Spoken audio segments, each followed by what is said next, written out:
Oke, udah Syah. Itu katanya bisa ngabulin tanggal. Oh, karena ya, jadi apa yang kamu perlu? Syah, mohon maaf, masih ke mute. Apa yang bisa? Aku bantu. Jadi sebenarnya aku pengen banget pergi. Hai Sobat Bisnis ya, gimana kabar kalian? Semoga semuanya masih tetap sehat secara fisik dan mental ya, meskipun masih di rumah aja. Oke, jadi hari ini aku Aisyah dan Naba, kami akan mengulik tentang Departemen Hukum Lingkungan Fakultas Hukum UGM. Makanya kita came up dengan tema Departemen Hukum Lingkungan 101, karena mungkin masih banyak ya yang penasaran gitu. Apa aja sih bidang ilmu yang diajarkan di departemen tersebut, kemudian prospek karir apa aja yang menunggu di depannya.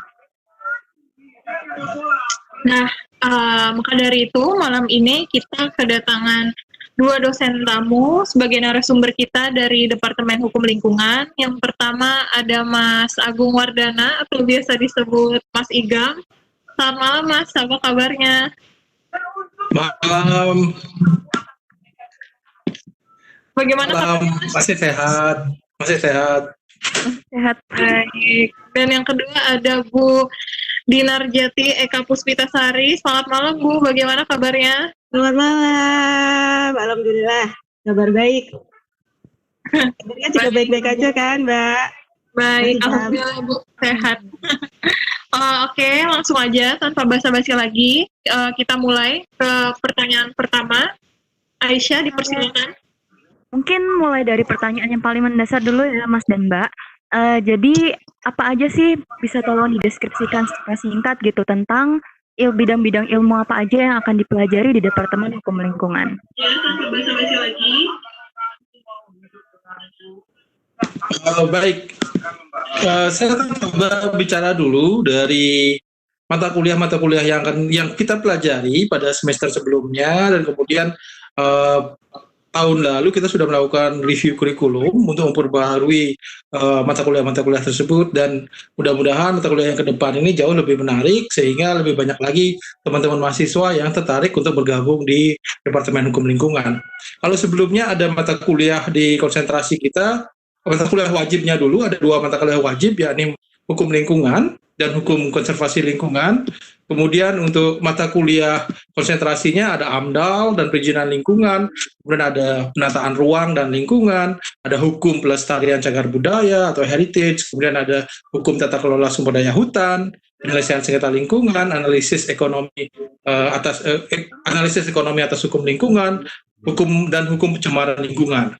Nah, kedepannya kami sudah berembuk di departemen untuk mengganti mata kuliah tersebut menjadi beberapa. Jadi silakan teman-teman catat yang tertarik. Pertama, tentu saja dari aspek administrasi, kita akan ada mata kuliah yang namanya Hukum Perizinan Lingkungan Terpadu atau Integrated Environmental Permit System, dan kemudian yang baru adalah kejahatan lingkungan atau Green Criminology atau Environmental Crimes. Ini suatu mata kuliah yang saya rasa sangat relevan untuk kita bahas karena maraknya kejahatan lingkungan. Dan kemudian ada ekonomi dan tata kelola lingkungan, dan berikutnya juga ada hukum ekologi manusia. Jadi ini semacam mata kuliah yang akan banyak bercerita tentang bagaimana sih posisi manusia di alam semesta ini, di alam ini, dan kemudian nilai-nilai apa, etika-etika lingkungan apa yang kemudian dimiliki manusia dan kemudian termanifestasi dalam rezim-rezim hukum lingkungan, tidak hanya di Indonesia tapi juga dengan pendekatan komparatif di beberapa tempat lainnya. Misalkan ada etika lingkungan, ada hak bagi alam, atas lingkungan, dan lain sebagainya yang juga akan dibicarakan di konteks itu. Kemudian ada mata kuliah pencegahan dan penegakan administrasi lingkungan. Ini kita akan bicara aspek penyelesaian lingkungannya, tapi jauh lebih komprehensif dari sebelumnya. Saya rasa itu untuk klinik hukum ada penyelesaian sengketa lingkungan. Ini lebih pada bagaimana mengajak mahasiswa untuk bisa berpraktik dalam hukum lingkungan, seperti itu. Itu mata kuliah yang baru yang tentunya kita masih menunggu kapan akan dioperasionalkan. Mungkin Mbak Dinar ada yang mau ditambahkan, silakan. Oke, mungkin tadi yang disampaikan oleh Pak Igam mungkin sudah cukup banyak memberikan pandangan begitu ya bagi para mahasiswa begitu, terutama yang ingin mengambil konsentrasi hukum lingkungan ataupun juga kepada mahasiswa baru. Nah, mungkin saya ingin ini menyampaikan begitu apa sih sebenarnya hukum lingkungan itu begitu kepada mungkin kepada calon-calon mahasiswa baru begitu ya, begitu kok. Kemudian yang dimaksud dengan hukum lingkungan itu apa begitu. Nah, memang dalam hal ini kalau kita berbicara hukum lingkungan memang nantinya akan terkait dengan permasalahan pengaturan hukum begitu yang hal itu berlaku terhadap berbagai perilaku-perilaku, kegiatan-kegiatan dari subjek-subjek hukum dalam pemanfaatan dan perlindungan baik itu sumber daya alam maupun lingkungan hidup, dan juga bagaimana perlindungan begitu dari manusia terhadap berbagai macam dampak negatif begitu yang timbul terkait dengan adanya pemanfaatan sumber daya alam yang mungkin bisa dikatakan mungkin tidak terkendali begitu. Nah, memang dalam hal ini terkait dengan hukum lingkungan ini begitu memang tidak lepas begitu dari peran serta kita begitu, karena yang namanya kita sebagai manusia dimanapun kita berada kita tidak akan terlepas dari lingkungan hidup begitu. Oleh karena itu adalah merupakan kewajiban kita begitu, kewajiban kita sebagai warga negara, kewajiban kita sebagai umat manusia untuk kemudian menjaga lingkungan sekitar kita, untuk kemudian melestarikan lingkungan sekitar kita begitu. Dan kemudian bagaimana caranya untuk melestarikan tersebut itu adalah dengan melakukan pemanfaatan sumber daya alam. Di dalam hal ini, di dalam mengambil sumber daya alam tersebut agar itu pun juga tidak dieksploitasi secara berlebihan, kemudian juga harus memikirkan kepentingan generasi yang akan datang, kepentingan anak cucu mendatang begitu ya, terutama untuk sumber daya alam yang mungkin bisa dikatakan tidak dapat diperbaharui. Mungkin itu sedikit dari saya tambahan. Saya bisa menambahkan sedikit juga ya berkaitan dengan itu, sekaligus juga mengelaborasi nantinya. Sebenarnya posisi Departemen Hukum Lingkungan itu cukup unik ya, karena di Fakultas Hukum UGM ini adalah fakultas hukum satu-satunya di Indonesia yang memiliki Departemen Hukum Lingkungan.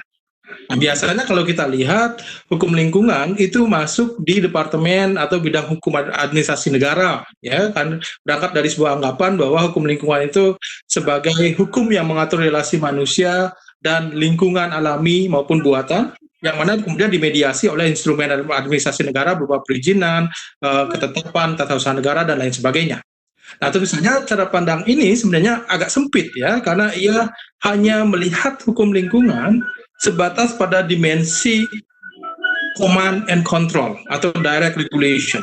Ya, kalau kita belajar hukum lingkungan sebelumnya, bahwa di hukum lingkungan itu strateginya ada beberapa, ada 3 sebenarnya yang umum. Yang pertama adalah the command and control atau direct regulation, ya, yang kemudian menggunakan instrumen-instrumen hukum negara dalam hal ini untuk mencegah terjadinya kerusakan lingkungan. Padahal di hukum lingkungan juga memiliki dimensi yang lain selain command and control ini, ada dimensi indirect regulation, yakni strategi pelestarian lingkungan melalui strategi-strategi tidak langsung, misalkan ada insentif, disinsentif, kemudian pajak misalkan, kemudian ada market based approach misalkan ketika kita bicara dalam konteks pelestarian hutan atau perubahan iklim, market based approach ini sering digunakan. Nah, dan juga ada dimensi yang ketiga yang namanya self regulation atau pengaturan sendiri, yang mana aktor bisnis maupun komunitas itu diberikan kesempatan untuk mengatur sendiri relasinya dengan lingkungan. Ya, misalkan teman-teman mungkin kalau teman-teman beli kertas HVS misalkan, di situ kan ada biasanya logo FSC, Forest Stewardship Council, gitu ya. Kemudian kalau dalam konteks kelapa sawit ada yang namanya RSPO. Nah, ini adalah bentuk-bentuk pengaturan sendiri yang dilakukan oleh komunitas bisnis atau asosiasi bisnis atau komunitas untuk mengatur relasinya dengan lingkungan. Jadi ketika kita meletakkan hukum lingkungan semata-mata sebagai bagian dari hukum administrasi negara, dua dimensi lainnya itu kemudian jadi hilang. Ya, jadi kenapa kemudian unik? Saya katakan karena ini satu-satunya. Nah, memang tren berikutnya ya di Fakultas Hukum di Indonesia, hukum lingkungan itu kemudian dikeluarkan dari hukum bidang administrasi negara, kemudian digabungkan dengan hukum agraria. Misalkan ini terjadi di Unpad maupun di UI ya. Jadi hukum lingkungan dan agraria tata ruang. Nah, di FHUGM ini masih terpisah karena selain karena kesejarahan, ada Prof. Kus yang juga menjadi pionir dari hukum lingkungan tidak hanya di UGM tapi juga di Indonesia. Ini masih terpisah karena aspek kesejarahan itu, tapi juga ada aspek intelektual yang mana pemisahan ini bertujuan untuk memberikan kesempatan kepada dua lapangan hukum ini, baik hukum lingkungan maupun hukum agraria, untuk mengembangkan keilmuannya sedalam-dalamnya. Karena kalau dia digabungkan, bisa saja salah satu bidang hukum ini akan mendominasi bidang hukum yang lain. Dan biasanya posisi dominan itu akan sangat ditentukan oleh perspektif yang sangat pragmatis. Siapa peminatnya yang lebih banyak? Kemudian berapa mahasiswa yang bergabung di situ, dan kemudian berapa banyak proyek-proyek. Jadi pendekatan-pendekatan ekonomi yang kemudian digunakan untuk mendominasi salah satu lapangan hukum dengan lapangan hukum yang lain. Dan dalam konteks tertentu, terus saja ya kita bisa pastikan bahwa hukum lingkungan pasti akan termarginalkan dalam posisi itu, karena hukum agraria tentu akan lebih banyak peminatnya daripada hukum lingkungan. Nah, kemudian menarik untuk kita cermati juga apa yang bagi teman-teman yang akan mengambil konsentrasi, apa yang membedakan hukum lingkungan dengan hukum agraria, kan begitu kemudian pertanyaannya. Kemana saya harus masuk? Saya sama-sama tertarik untuk mengkaji hutan. Apakah saya harus masuk Departemen Hukum Lingkungan atau Departemen Hukum Agraria? Gitu.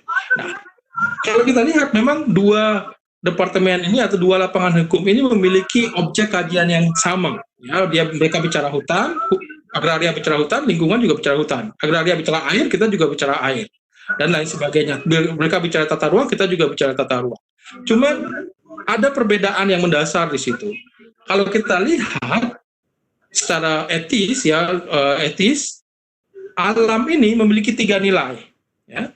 Pertama, ada yang namanya nilai instrumental, yang mana alam ini dipandang sebagai sumber daya alam yang dimanfaatkan untuk memenuhi kebutuhan manusia. Misalkan tanah untuk menanam padi, dan kemudian untuk kita makan, dan lain sebagainya. Itu nilai instrumental.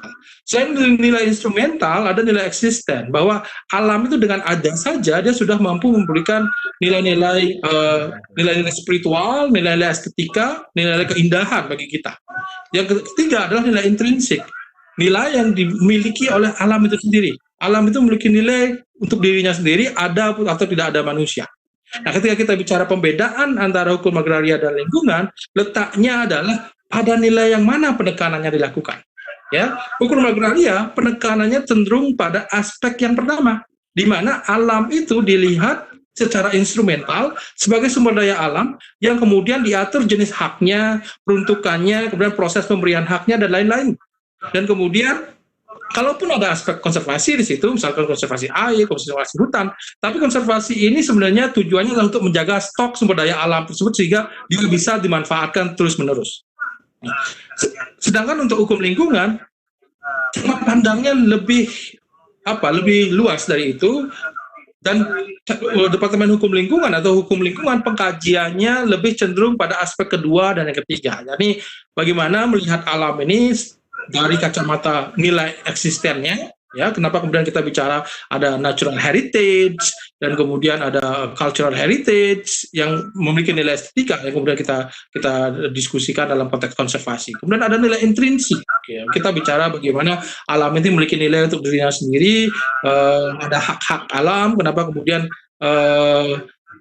kita juga belajar secara komparasi bagaimana di Ekuador mengakui bahwa alam ini memiliki hak, ya, kenapa, ya, itu yang dinamakan sebagai the rights of Mother Nature. Nah, ini yang membedakan. Jadi bagi teman-teman yang tertarik untuk melihat alam secara instrumental, itu lebih tepat ada di agraria. Tapi kalau teman-teman kemudian melihat apa nilai eksisten dan nilai intrinsik sebagai exercise intelektualnya, mungkin Departemen Hukum Lingkungan menjadi lebih tepat, begitu ya. Monggo.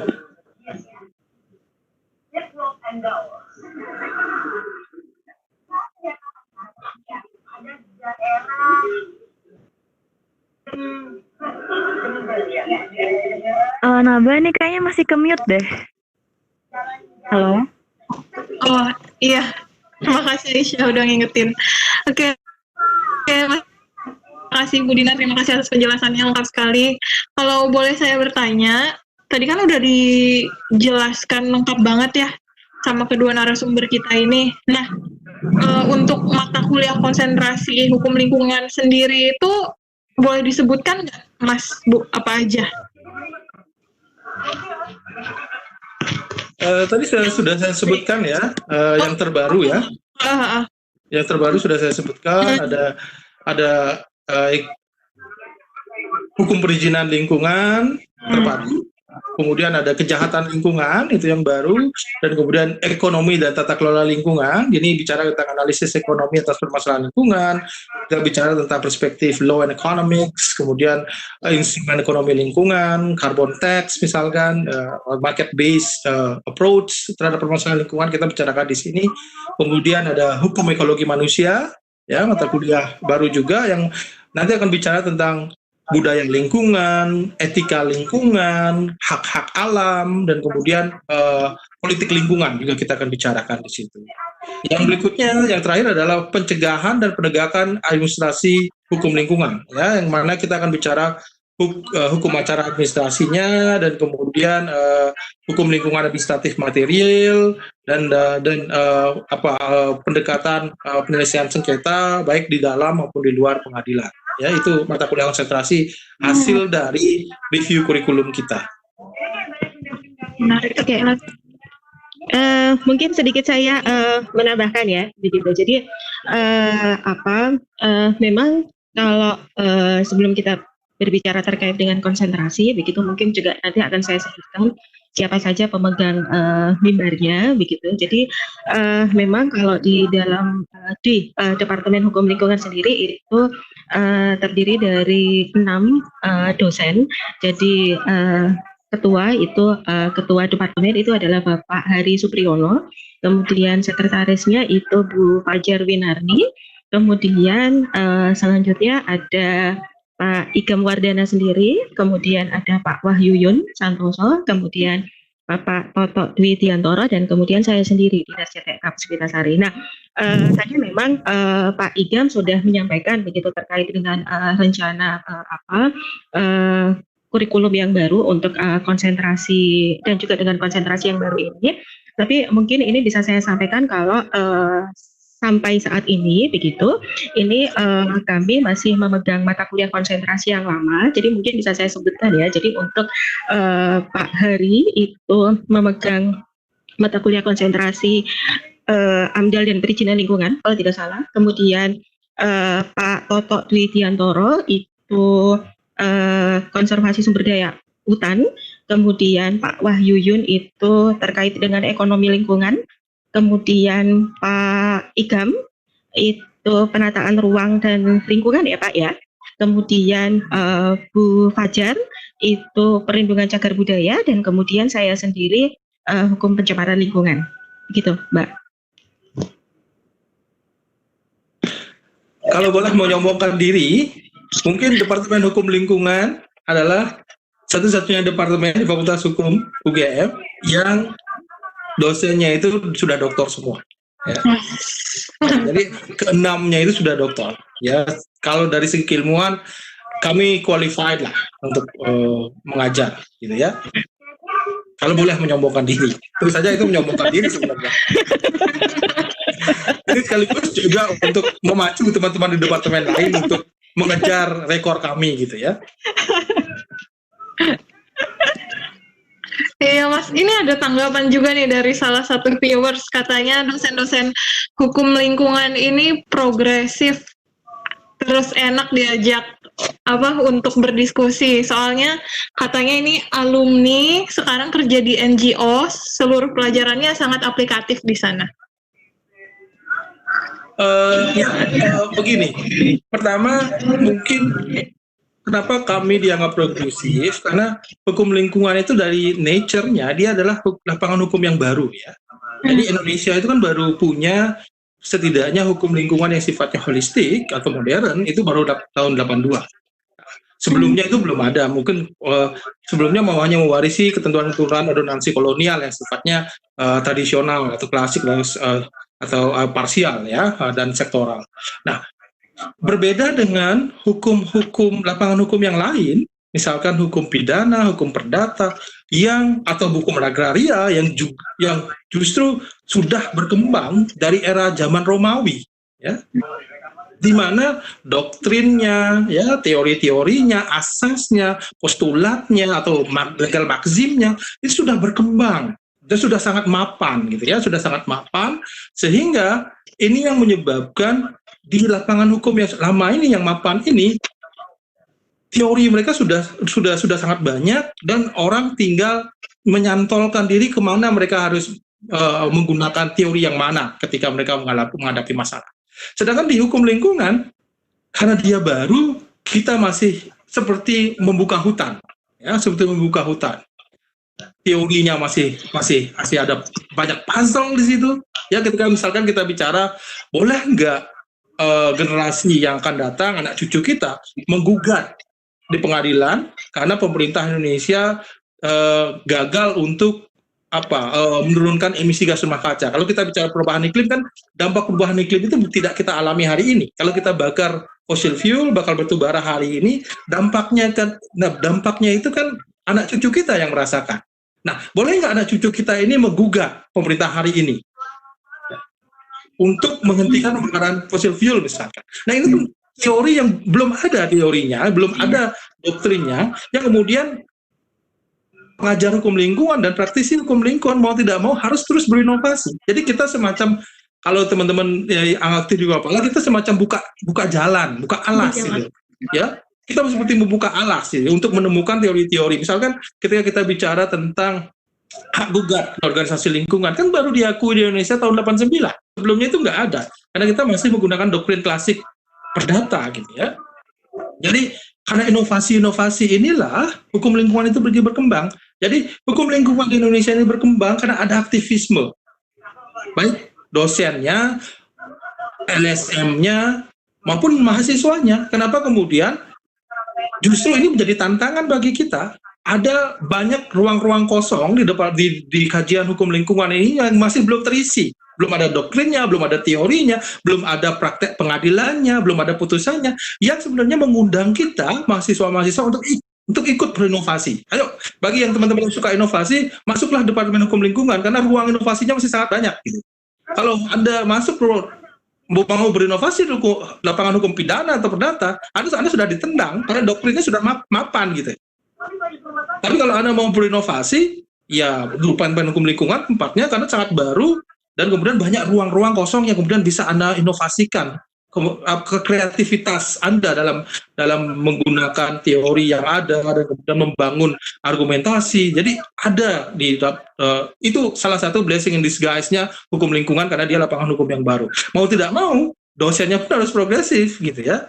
Karena bacaan lama kita seringkali sudah tidak relevan lagi. Kenapa kemudian kita mau tidak mau harus tetap berdialog dengan dunia praktek, tetap berdialog dengan literatur yang ada, sembari kemudian melakukan pembaruan karena pembaruan hukum lingkungan itu lahir karena inovasi, dan inovasinya bukan inovasi negara tapi inovasi aktivis, inovasi dosen, inovasi para pekerja hukum ya, dan inovasi para mahasiswa hukum gitu ya. Nah, itu kenapa kemudian karakternya menjadi sangat berbeda. Oke, jadi mungkin tadi saya bisa meminjam ini ya perkataannya Mas Igam ya, kalau boleh menyombongkan diri gitu. Jadi dosen hukum lingkungan itu masih muda-muda semua, Mbak. Dalam artian memiliki sportivitas dan juga semangat jiwa muda ya, bukan darah muda ya Mas Igam ya. Oke, jadi memang betul tadi apa yang disampaikan oleh Mas Igam begitu. Jadi bahwa kalau kita berbicara terkait dengan hukum lingkungan, ini adalah merupakan suatu terobosan ilmu yang baru. Jadi terkait juga kalau mungkin Mbak Nabila sama Mbak Isyah ya, begitu itu mungkin sudah belajar PIH, mungkin PIH dan PHI itu di situ juga sudah mengenal ya kan, ada lapangan hukum publik, privat begitu. Nah, kalau kita berbicara terkait dengan hukum lingkungan ini begitu, ini kalau akan kita masukkan, ini akan masuk ke dua-duanya, baik publik maupun privat itu pun juga masuk begitu. Karena apa? Dari aspek hukum pidana pun itu juga masuk begitu ke dalam hukum lingkungan begitu, dan juga aspek keperdataan pun itu juga akan masuk terkait dengan aspek privat juga begitu. Jadi hal ini merupakan suatu terobosan yang baru begitu bagi hukum lingkungan. Sama juga mungkin dengan seperti misalnya hukum tenaga kerjaan gitu ya. Ini juga apa? Karena di dalamnya pun juga ada menyangkut juga terkait dengan publik, menyangkut juga terkait dengan privat begitu. Dan kalau mungkin bicara terkait dengan hukum lingkungan ini memang begitu ya. Kalau dilihat dari sejarahnya, dulu memang mungkin pada saat saya masih S1 dulu begitu, itu hukum lingkungan memang masih masuk di dalam hukum administrasi negara. Jadi masih masuk kalau dulu namanya bagian ya, begitu bagian HAN. Dan kemudian akhirnya sesuai dengan perkembangan yang ada, dan kemudian juga ya karena pada waktu itu pelopornya dengan Prof. Kusnadi Harja Sumantri ya, kemudian akhirnya hukum lingkungan tersebut itu berdiri sendiri dan menjadi bagian tersendiri yang bernama hukum lingkungan begitu. Dan sampai sekarang. Nah, memang ini tadi juga sudah disampaikan oleh Pak Idam di awal begitu, bahwa kalau kita berbicara terkait dengan hukum lingkungan, ini adalah kalau di Fakultas Hukum UGM ini adalah merupakan sudah menjadi satu departemen tersendiri. Ya, mungkin itu akan berbeda begitu dengan misalnya di universitas yang lain, misalnya seperti UI. Kalau UI itu masih masuk di menjadi bagian dari HAN. Unpad juga sama begitu, masih menjadi bagian dari HAN. Tapi ini berbeda dengan Fakultas Hukum UGM. Baik, menarik sekali. Kita langsung lanjut ke pertanyaan kedua aja ya, Mas sama Bu Dinar. Saya mau nanya nih, alasan kenapa memilih Departemen Lingkungan itu apa, dan kesannya tuh apa selama mengajar di sana? Mungkin bisa disebutkan juga sudah berapa lama mengajar di Departemen Lingkungan dan bagaimana menghadapi mahasiswa gitu. Persilahkan. Bu Dinar dulu. Siapa dulu nih? Pak Igam dulu? Bu Dinar dulu. Oh, saya dulu. Oke. Baik. Ini mengapa masuk hukum lingkungan? Begitu ya, Mbak ya? Iya, Bu. Oke. Ini jawabannya gimana, Mbak? Mau jawaban jujur apa jawaban apa, Mbak? Boleh dua-duanya, Bu. Oke. Jawaban jujur ya. Kan semuanya harus jujur kan sekarang. Oke, jawaban jujur memang dia dalam merupakan penugasan dari fakultas begitu. Dan memang saya memang ditempatkan pada saat kemudian saya mendaftar di Fakultas Hukum sebagai dosen, dan kemudian saya diterima, kemudian memang saya ditempatkan oleh fakultas di hukum lingkungan begitu.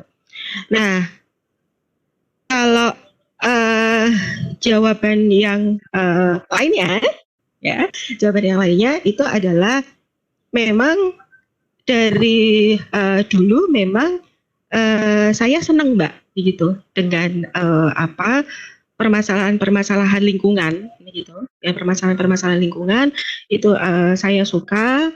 Kemudian terkait juga bagaimana dengan saya ingin melestarikan lingkungan, saya ingin jadi memandang lingkungan itu seperti apa, itu dari dulu itu memang saya suka. Jadi mungkin ini ya filosofinya mungkin sesuai dengan hati nurani gitu. Ya gitu. Jadi apalagi setelah diselami lebih lanjut begitu terkait dengan hukum lingkungan ini begitu semakin lama memang eh, terutama terkait dengan karena saya berkonsentrasi di hukum lingkungan terutama untuk kesehatan lingkungan begitu semakin menarik kemudian banyak sekali kalau kita berbicara terkait dengan permasalahan lingkungan kemudian kasus-kasus lingkungan itu juga sangat banyak bagaimana kemudian kita mensikapinya itu sangat banyak sekali terjadi di sekitar kita gitu saat ini. Nah kalau kemudian ditanya dari sejak kapan begitu saya mengajar hukum lingkungan. Oke, mungkin ini kemudian sedikit cerita ya. Jadi saya masuk sebagai dosen begitu di Fakultas Hukum itu tahun 2006. Ya, tahun 2006 kemudian sampai sekarang ya tahun 2020 dan kemudian saya ditempatkan itu di hukum lingkungan gitu. Nah, memang terus terang Mbak begitu. Jadi memang S1 dan S2 saya memang latar belakangnya tidak di lingkungan sebenarnya begitu. Jadi memang S1 saya dulu mengambil perdata begitu dan waktu itu skripsi saya itu terkait dengan permasalahan buruh musiman pabrik gula Madukismo gitu. Kemudian S2 saya itu juga saya masih masuk di perdata juga begitu dan kemudian waktu itu saya mengambil ke hukum kesehatan begitu. Tetapi tinjauannya memang aspeknya dari sisi keperdataan. Nah kemudian memang pada saat saya mendaftar begitu, memang yang dibutuhkan pada saat itu memang program studinya memang ilmu hukum, tidak kemudian itu harus konsentrasi ini hukum lingkungan atau kemudian hukum perdata, pidana atau apa tidak begitu. Nah kemudian akhirnya alhamdulillah kemudian saya diterima, saya lolos dan kemudian akhirnya saya ditempatkan di hukum lingkungan. Memang waktu itu saya juga agak ini bagaimana ya ini kalau hukum lingkungan padahal bukan basic saya tetapi selama ini saya untuk skripsi dan kemudian tesis saya mengambil perdata gitu. Nah, tetapi itu tidak mematahkan semangat saya begitu untuk kemudian saya eksplor lebih jauh begitu terkait dengan hukum lingkungan ini begitu. Nah, apalagi pada waktu itu tahun 2006 itu waktu itu Prof. Kusnadi Harja Sumantri masih sugeng ya begitu. Jadi kemudian saya banyak menimba ilmu begitu dari beliau. Kemudian saya juga banyak menimba ilmu juga begitu dari rekan-rekan senior saya yang lain begitu. Waktu itu juga masih ada almarhum Bapak Abdullah begitu. Kemudian juga saya juga banyak menimba ilmu juga dari senior yang lain dengan Pak Hari Supriyono, kemudian Bu Fajar Minarni, Pak Toto, kemudian juga Pak Yuyun. Nah, itu dan mungkin Pak Igam ini ya masuknya setelah saya ya Pak ya. Ya.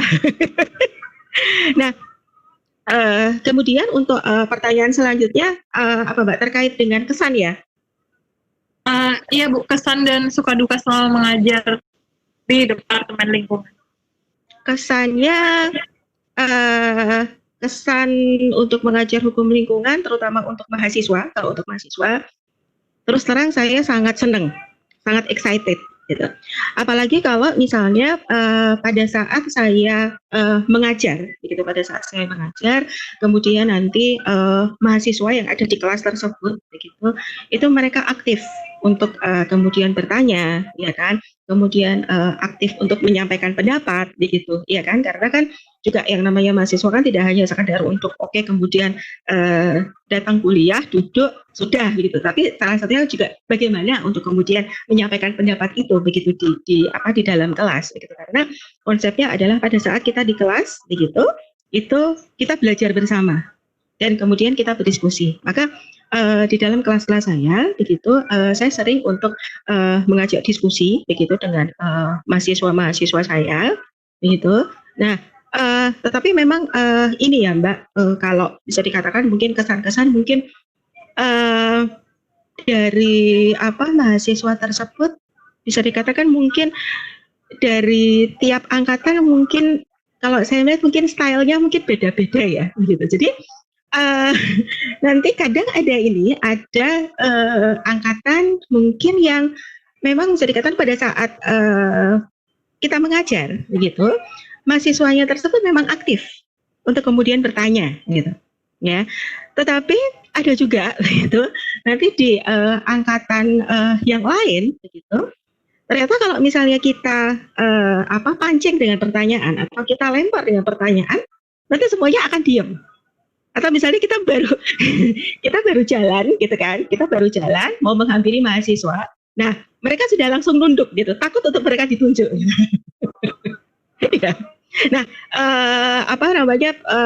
itu kesan-kesan yang mungkin bagi saya mungkin itu sangat-sangat menyenangkan ya Mbak. Dan juga mungkin ini juga ada kesan gini, saya sampai ya mungkin kalau sekarang mungkin sudah tertata ya begitu terkait dengan presensi kehadiran begitu untuk mahasiswa begitu ya dan juga dosen. Nah kalau dulu begitu beberapa waktu yang lalu kadang saya itu tuh sampai waduh kalau misalnya kuliah kok saya selalu menemukan hal-hal yang goib ya gitu. Jadi mahasiswanya itu ternyata kok ini di presensi itu ada 80 misalnya gitu.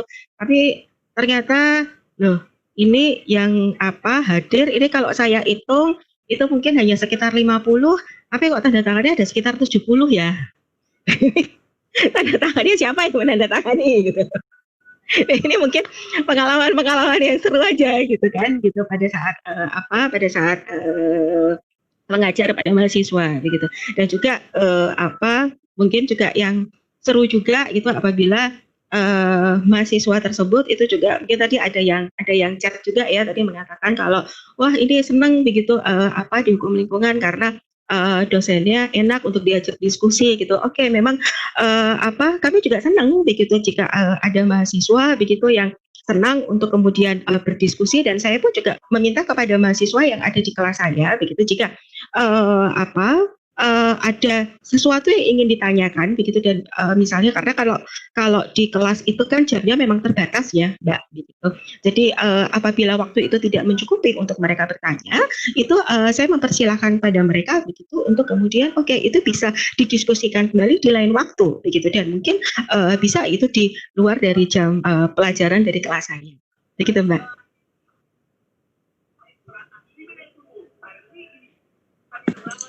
Baik, biar saya ya. Kalau saya sebenarnya punya momentum titik balik kenapa kemudian saya memilih menggeluti hukum lingkungan, karena saya sempat terlibat menjadi relawan kemanusiaan di Aceh, ke tsunami dan gempa bumi. Di situ saya baru lulus kuliah, memang konsentrasi saya pada saat itu pidana bukan lingkungan. Saya waktu itu sudah bekerja di Perhimpunan Bantuan Hukum dan Asasi Manusia (PBHI) dan kemudian menjadi relawan kemanusiaan di Aceh. Pada saat itu kemudian itu menjadi titik balik saya untuk melihat dari mata saya sendiri bagaimana dahsyatnya dampak kerusakan yang disebabkan oleh tsunami maupun gempa bumi. Ya, terutama juga kalau kita hubungkan ini dampaknya antara relasi manusia dan ekologi. Nah, titik balik ini yang kemudian membuat saya untuk mulai memperdalam hukum lingkungan dan dari PBHI kemudian saya pindah ke WALHI, masih dunia aktivisme juga. Dari hak asasi manusia saya berpindah ke WALHI, Wahana Lingkungan Hidup Indonesia, yang mana kemudian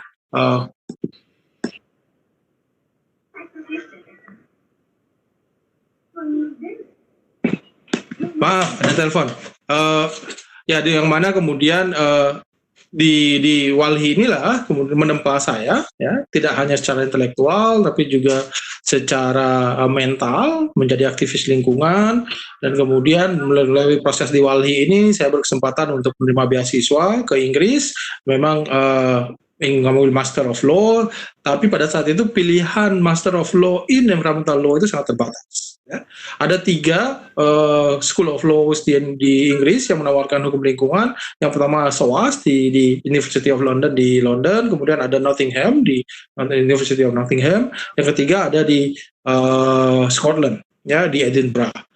Saya kemudian memilih di Nottingham untuk memperdalam hukum lingkungan di situ. Memang pada saat itu memang peminat hukum lingkungan itu tidak begitu banyak. Beda dengan hari ini. Hari ini banyak sekali School of Law yang sudah memiliki program-program tersendiri di bidang hukum lingkungan. Ya, ada climate change, environmental and climate change law. Kemudian ada banyak sekali institut-institut tentang environmental law, climate change law dan lain sebagainya. Kalau dulu waktu saya kuliah itu masih sangat sedikit. Ketika balik ke Indonesia, saya memang aktif di penelitian, masih juga di dunia aktivisme, dan melanjutkan studi di S3 di Murdoch University di Australia dengan tesis tentang penataan ruang, ya, politik penataan ruang, dan kemudian masih juga ada dimensi hukum lingkungan di situ. Dan tahun 2015 saya keterima di UGM jadi DEN di Departemen Hukum Lingkungan, karena memang background saya atau trajektori keilmuan saya memang di hukum lingkungan gitu ya, karena passion saya memang ada di situ. Kemudian syukur-syukur ada ditempatkan di rumah yang tepat gitu ya, dan itu yang kemudian menjadikan saya bahwa rumah saya hari ini memang Departemen Hukum Lingkungan, karena memang pengalaman kerja saya dan juga pengalaman keilmuan saya ada di situ. Nah, berkaitan dengan pengalaman mengajar dan kemudian kesan-kesan mengajar, saya pikir sama ya, seperti yang disampaikan oleh Bu Dina tadi, bahwa memang mahasiswa itu kan sangat berdinamika sekali. Kemudian ada yang memang agak introvert, ada extrovert, ya, ada yang suka bertanya di kelas, tapi ada yang kemudian bertanyanya di setelah jam perkuliahan selesai, tidak masalah. Yang jelas begini, kami ya sebagai akademisi itu sebenarnya sangat suka untuk diajak membicarakan bidang studi yang kami sukai gitu ya. Nah, kalau Anda datang kepada saya untuk berdiskusi tentang hukum perdata, saya akan tolak. Karena saya tak tahu hukum perdata. Tapi ketika Anda datang ke ruangan saya mengajak diskusi tentang hukum lingkungan, pasti akan saya sangat terbuka, kecuali memang waktunya tidak tepat gitu. Tapi prinsipnya adalah setiap orang ketika dia diajak untuk berdiskusi tentang hal yang dia suka, itu pasti akan mau. Ya, jadi oleh karena itu seringkali di kelas saya sampaikan kepada mahasiswa, kalau memang sungkan untuk bertanya di kelas, monggo datang ke ruangan, kita diskusi di ruangan, ya, karena lewat diskusi itulah kemudian cakrawala kita bisa terbangun, dan sekali lagi ada pertukaran informasi di situ antara mahasiswa dan dosen. Ya, ketika saya masuk kelas, disclaimer yang selalu akan saya sampaikan kepada mahasiswa adalah, saya berdiri di depan kelas bukan karena saya tahu segalanya tentang hukum lingkungan. Saya tuh berada di depan kelas mengajar teman-teman itu karena saya membaca lebih dulu dari teman-teman. Nah, ya, bacaan ini yang kemudian saya sampaikan kepada teman-teman. Tapi sekarang di era teknologi informasi, di mana ilmu itu berserakan di internet, ya, sumbernya banyak sekali ada, bisa saja teman-teman mahasiswa baca lebih dahulu dibandingkan saya. Oleh karena itu, ruang diskusi inilah kemudian menjadi sarana kita atau forum kita bertukar informasi. Ini bacaan saya, bacaan Anda yang mana, kita saling bertukar informasi. Dinamika inilah, dialektika inilah yang kemudian melahirkan sebuah ilmu. Jadi dosen itu tidak memposisikan dirinya dia tahu segalanya.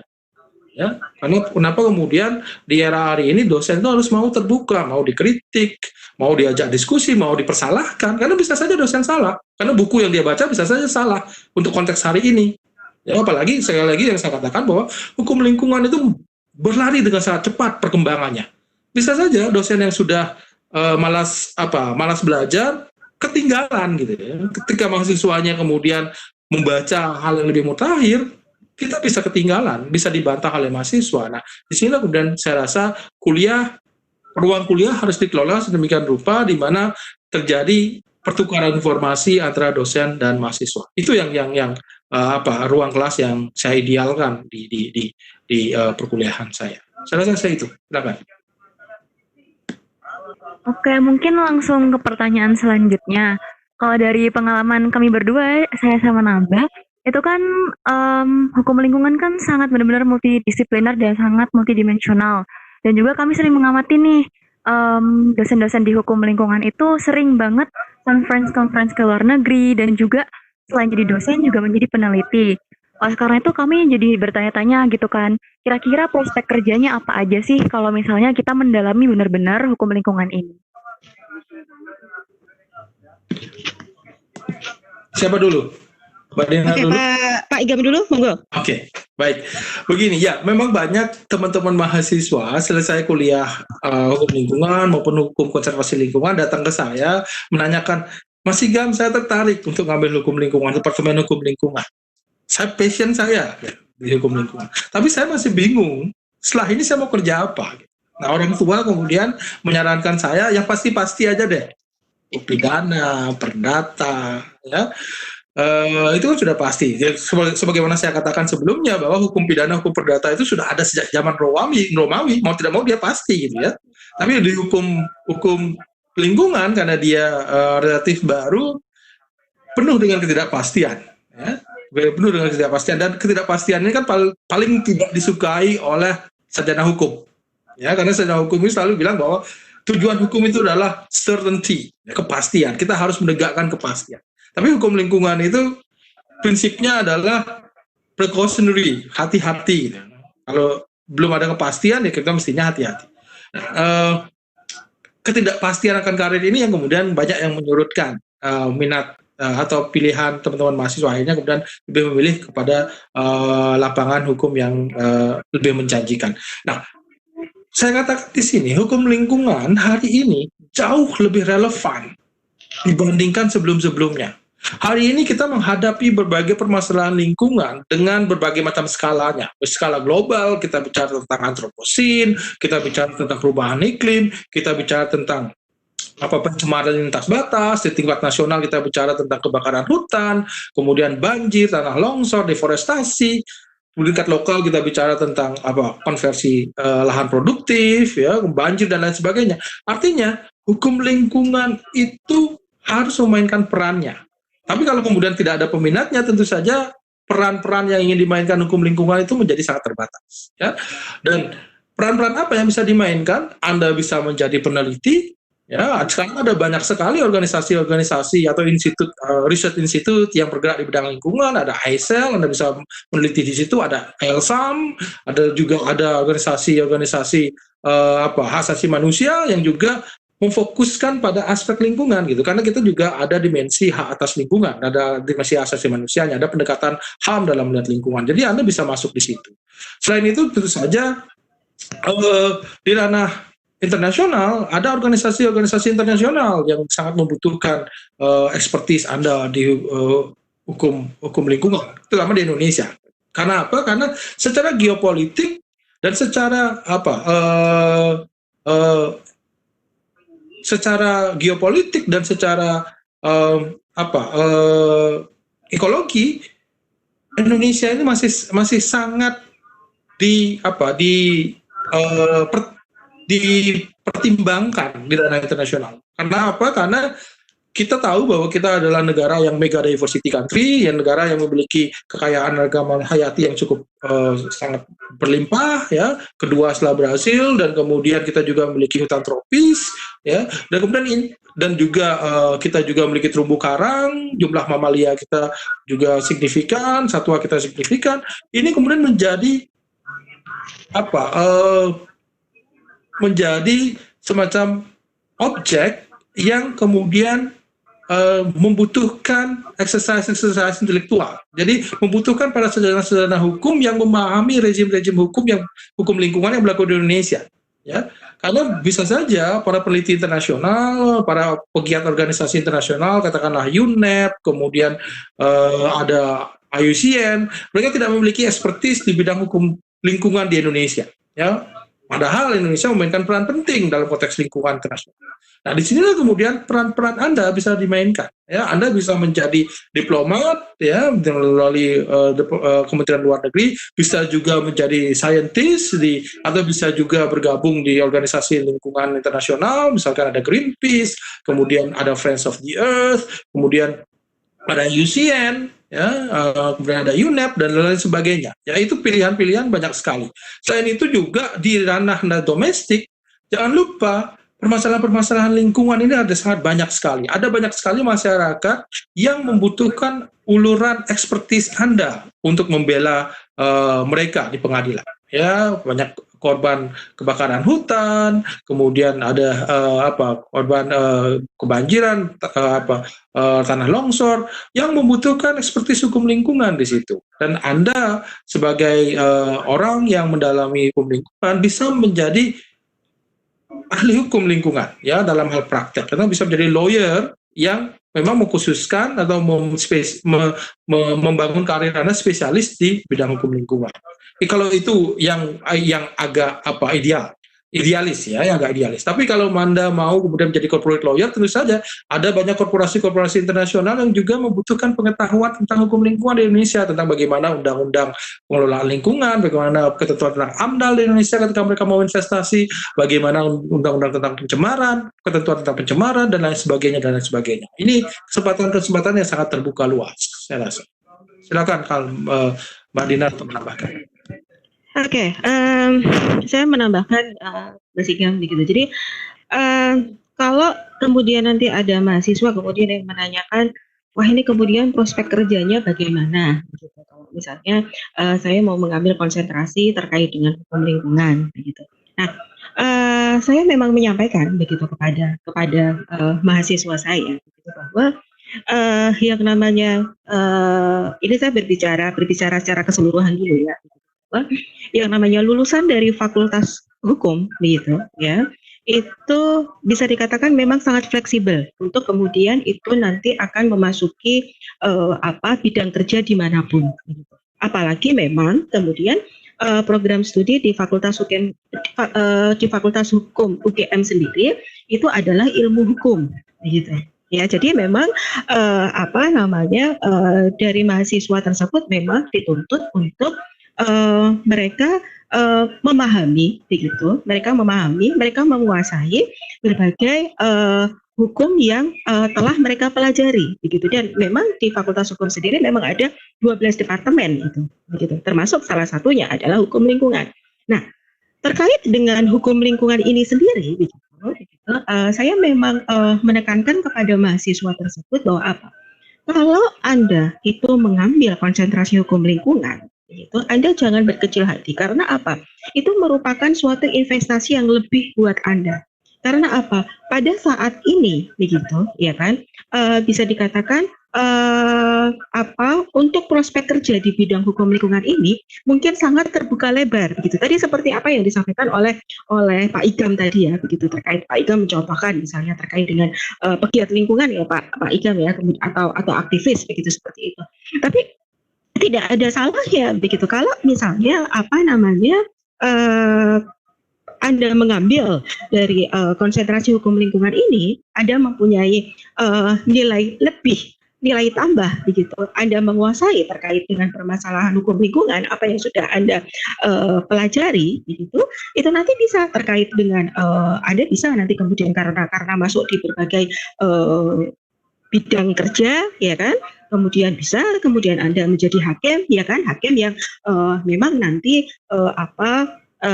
terkait dengan spesifikasinya atau kemudian dia lebih utama di bidang hukum lingkungan, atau misalnya konsultan hukum, begitu, yang memang itu fokus kepada permasalahan lingkungan, begitu. Apalagi tadi Pak Igam juga mengatakan kalau yang namanya hukum lingkungan itu kan dinamis, begitu. Iya kan? Kita berbicara terkait dengan lingkungan, ini segala macam permasalahan kasus lingkungan itu selalu ada.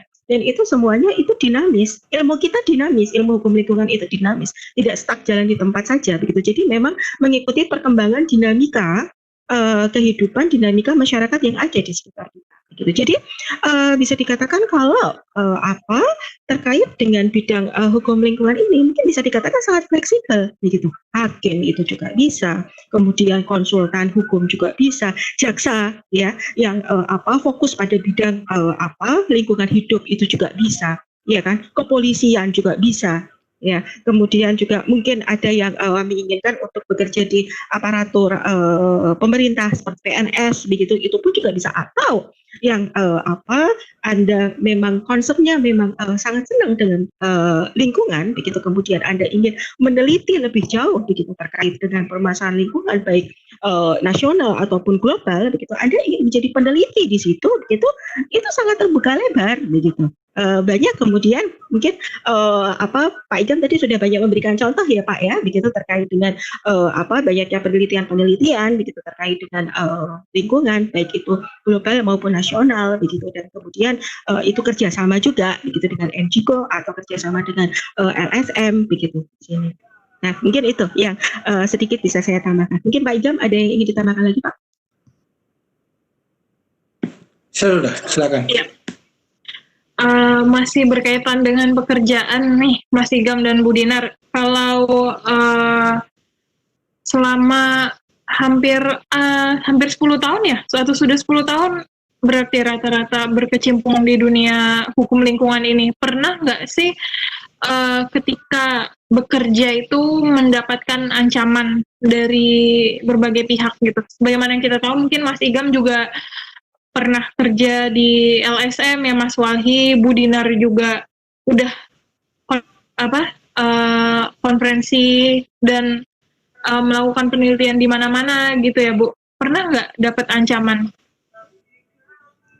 Oke, siapa dulu? Pak Igam dulu, monggo. Kalau saya ancaman intimidasi itu santapan sehari-hari aktivis ya. Ya justru kalau respon kita terlalu lebay ya kita menjadi paranoid sendiri gitu. Kita ya dalam banyak kasus ketika melakukan advokasi, pengalaman saya ya ditelepon tengah malam berancam akan dibunuh, itu sudah biasa. Itu biasanya terakhir ya ancaman dibunuh. Sebelumnya ya pasti akan ditanyakan Anda minta uang berapa, Anda mau apa, dan itu biasa dari dunia aktivisme, itu biasa. Dan ini juga yang kemudian membuat saya membangun mental yang cukup kuat karena pengalaman aktivisme ini untuk tetap menjaga integritas. Kenapa kemudian pilihan saya adalah pasca aktivisme ini saya masuk ke dunia akademis, karena dunia akademis ini adalah dunia yang paling safe untuk saya masuki.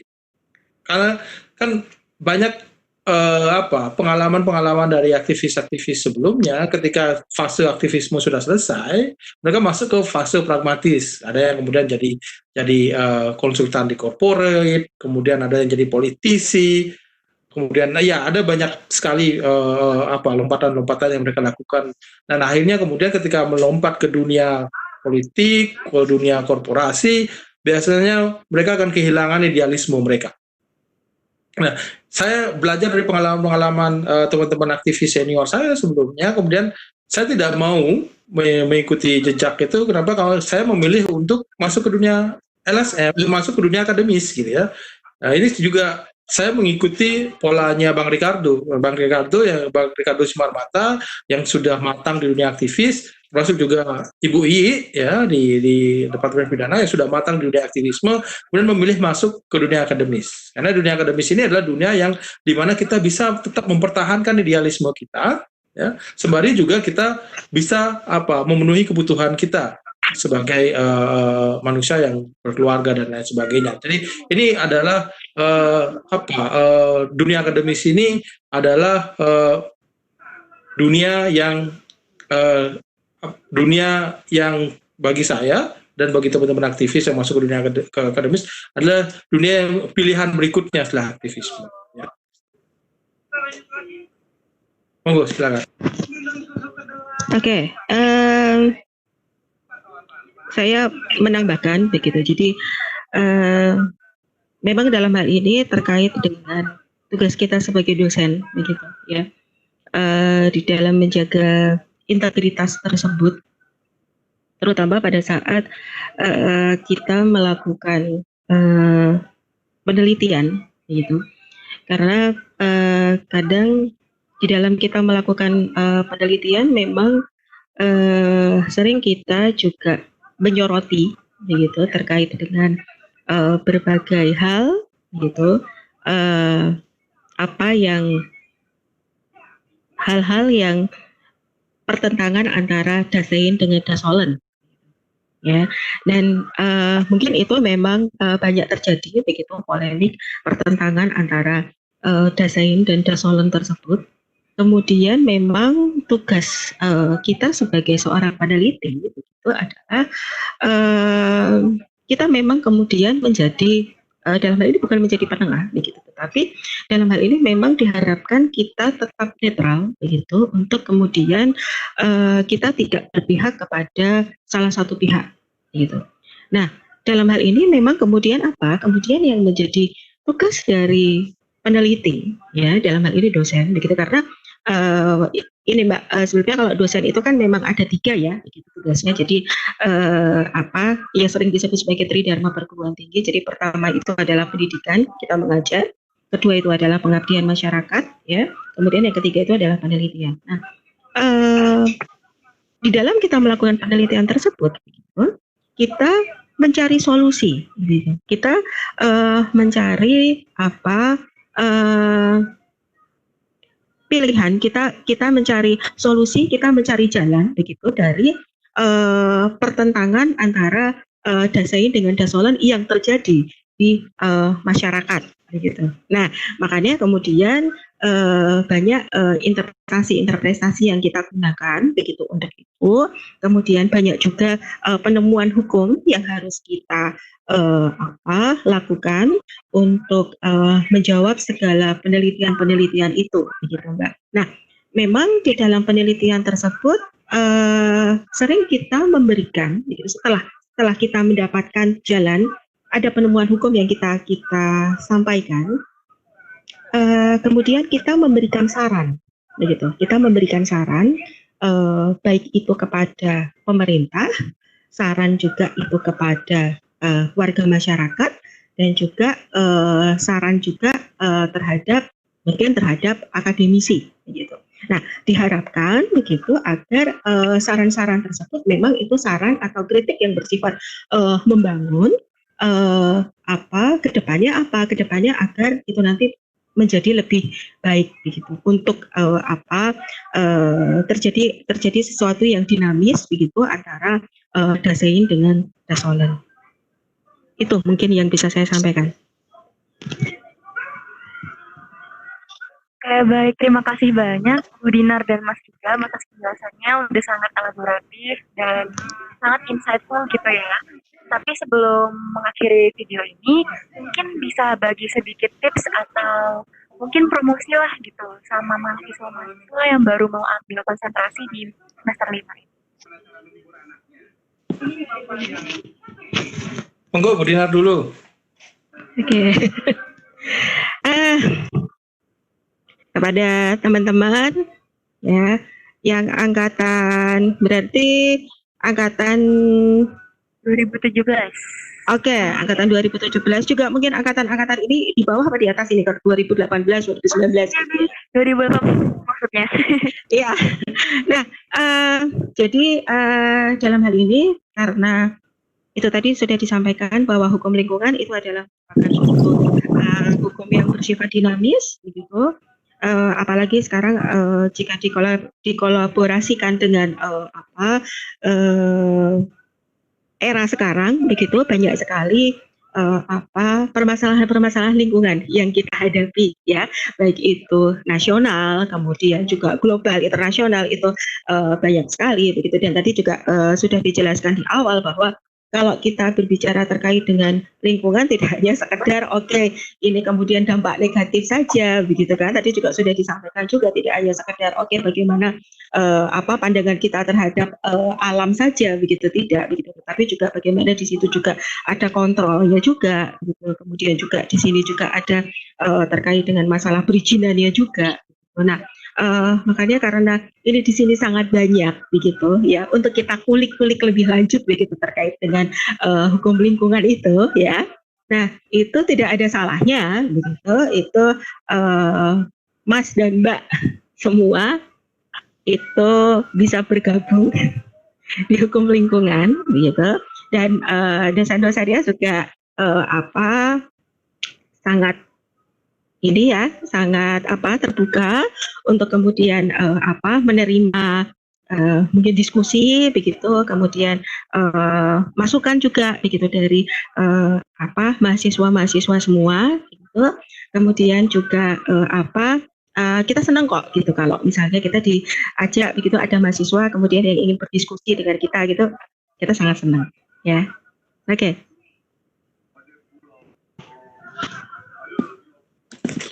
Baik, giliran saya ya. Buat teman-teman yang akan memilih konsentrasi, pertama, jangan percaya mitos bahwa hukum lingkungan itu mempelajari hal-hal yang teknokratik ya, yang teknokratik, misalkan hitung-hitungan tentang pencemaran dan kemudian tentang baku mutu dan lain sebagainya. Memang ada aspek itu, tapi itu tidak mendominasi.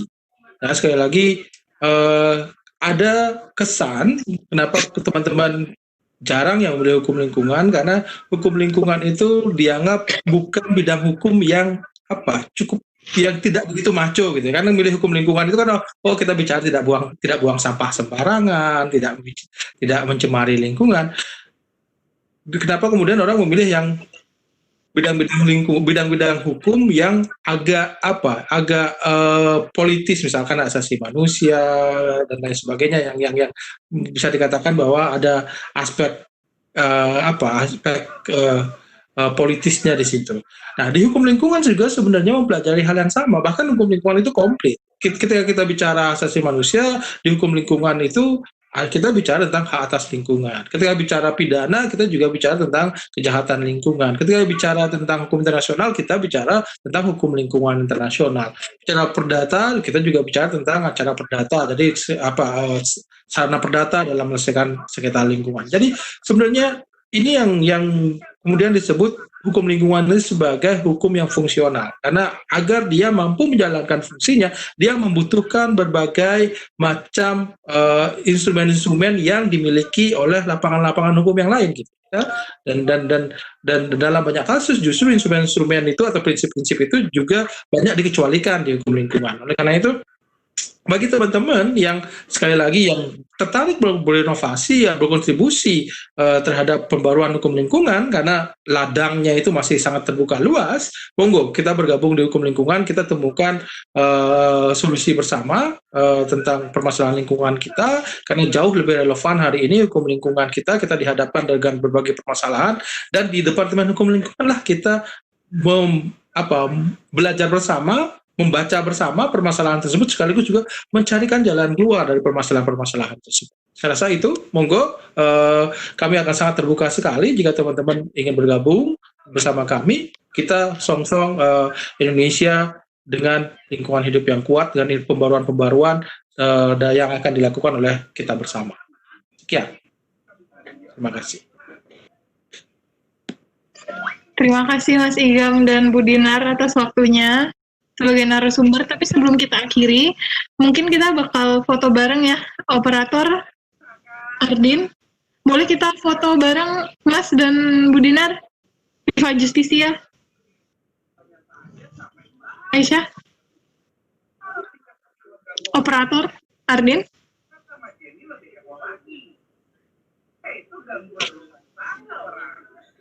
Belum ya? Sebentar.